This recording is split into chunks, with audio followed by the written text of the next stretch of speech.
Hi friends मु नीरद तृप्ति Neerad Odia blog को आपको स्वागत जनाऊँ।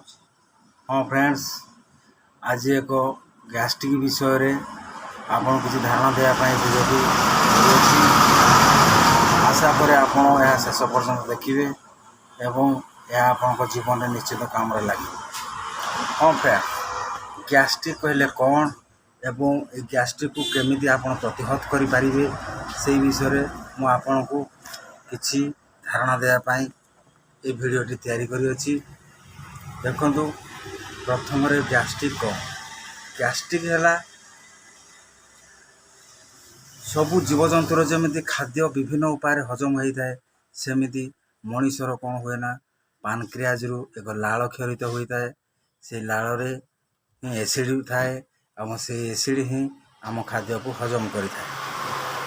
तेणु से एसिड कौन हुए मनीष शरीर रे टाइम रे खेरित होता है।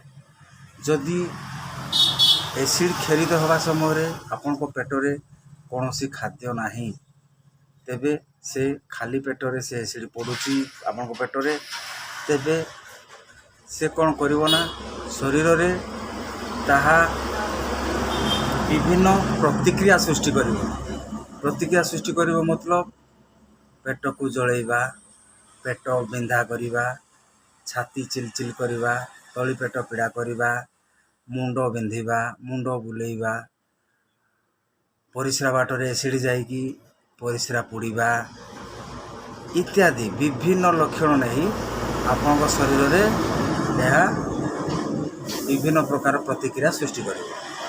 तेणु आपण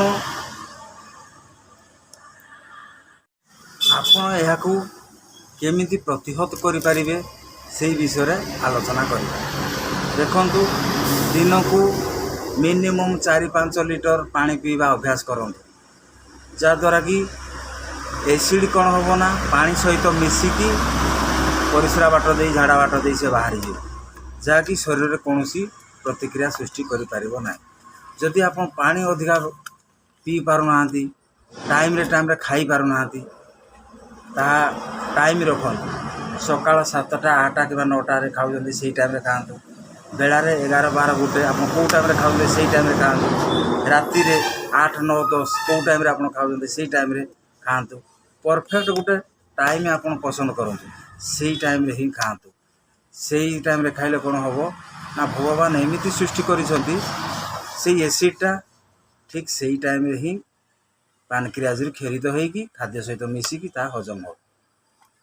तेणु आपण टाइम खातु, तेल मसला युक्त खाद्य खातु नहीं, पानी सिंचा जिनस खाइबा अभ्यास करंतु एवं माछ मांस अंडा कम खातु। आउ गरिष्ठ खाद्य आप जहाँ जानी गरिष्ठ खाद्य जहाँ हजम हो पारनी से खाद्य खातु ना। आउ फ्रेंड्स, आपन जदि गैस्ट्रिक पेशेंट हो सारी तेबे आपण नियमित डाक्तर को परामर्श नहीं कि मेडिसिन व्यवहार करंतु एवं नियमित व्यवधान रे इंडोस्कोपी परीक्षा करांतु। इंडोस्कोपी परीक्षा रे आपनकर गैस्ट्रिक केते परिमाण आपन पेटरे अछि ताहा जाना पड़िबो एवं से अनुसार डाक्तर आपको ट्रीटमेंट करेंगे। और देखंतु आपन जदि यहाँ अवहेला करेंगे यह कौन हम ना अल्सर सृष्टि करिवो। अल्सर सृष्टि करिकी आपन को कैंसर करे पारे नचे कला झाड़ा कराई आपन को मृत्यु मुखरे पकाई पारे। तेणु से पर्यंत आपन ताको अवहेला करेंगे नहीं, यह भी मारात्मक साधित हो पारे।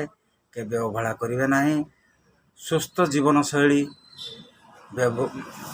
आपणातु जद्वारा कि आपण गैस्ट्रिक को प्रतिहत करें। हाँ फ्रेंड्स, आशा करुँची आपण को ये आलोचनाटी बहुत काम लगिबो एवं शेष पर्यंत भिडियोटी देखिथिबारु आपन बहुत धन्यवाद। आउ मोर यूट्यूब चैनल तृप्ति नीरद ओडिया ब्लॉग को लाइक शेयर सब्सक्राइब करंतु एवं तले आसुथिबा बेल आइकन को टच करी ऑल नोटिफिकेशन को टच करंतु, जहाँ द्वारा कि मो डेली लाइफ रे मो जहाँ भी वीडियो अपलोड करी ଆପଣ ଦେଖିପାରିବେ। ଫ୍ରେଣ୍ଡସ୍ ରହିଲେ।